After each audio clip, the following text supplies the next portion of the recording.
inkastoo shaqooyin badan aan Puntland ka soo qabtay oo SSC ka soo qabtay oo Khaatuma ka soo qabtay haddana shaqadii ugu dambeysay la taliye Cali Khaliif baan ahaa xagga bulshada iyo xagga amniga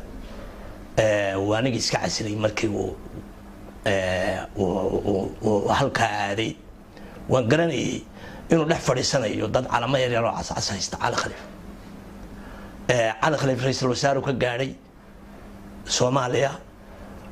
ninka dhulbaantay ugu sareeyeen oo aad baan uga xumahay aad iyo aad baan uga xumahay meeshu fadhiistay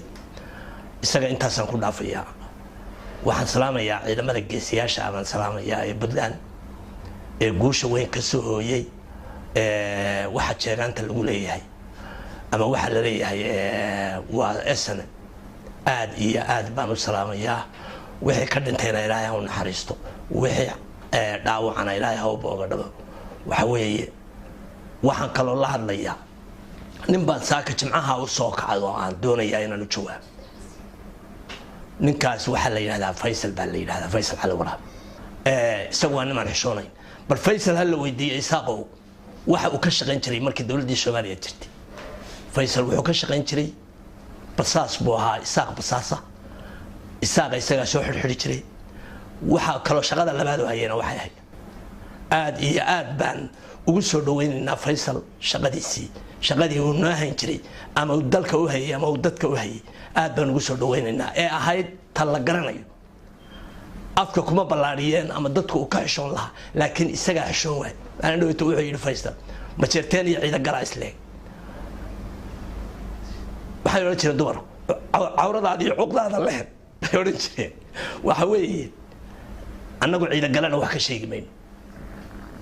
ciidan galana waa dad Soomaaliyeed wey laakiin shakhsi meel taagan oo la yiri xusbi baa tahay oo xusbi aan soo baxayn oo xusbi aan dad helay oo xusbi iska sataati Faransiisku wuxuu yiraahdaa qoriyaha taagan weeyaan laakiin waxa la leeyahay yaan xusbi kale meesha soo gelin baa la leeyahay waxaan ka hadlayaa oo kale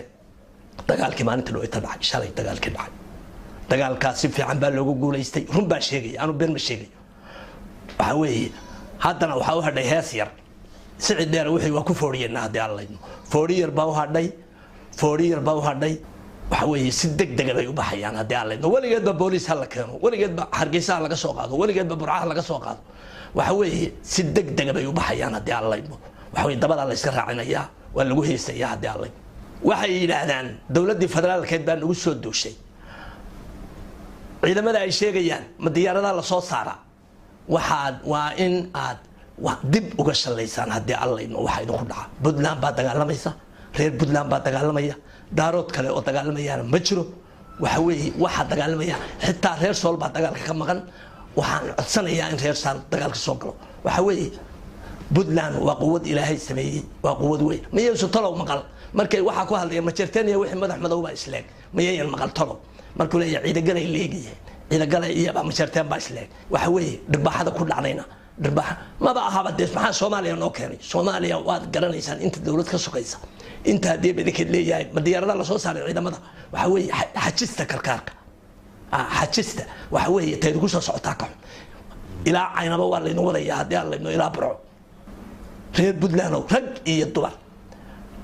shaqo wacan baa dhacday dadka waa la celiyay shacabka ma shalayto waa la celiyay aad iyo aad bay u fiicnay arrimuhu u fiican yihiin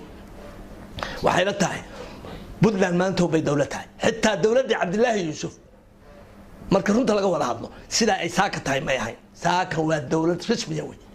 ah oo rasmi ah oo dalkeedii soo celinaysa waa qodob dastuuriya in la soo celiyo dalka qodob dastuuriya oo dastuurka Puntland kamid ah waa in la soo celiyaa cid kasta ha ku dhibato waxaan arabka ku ballaarinayaa maanta ciidamada hawd jiraan ku ballaarinaya soo dega waxaad isleedihiin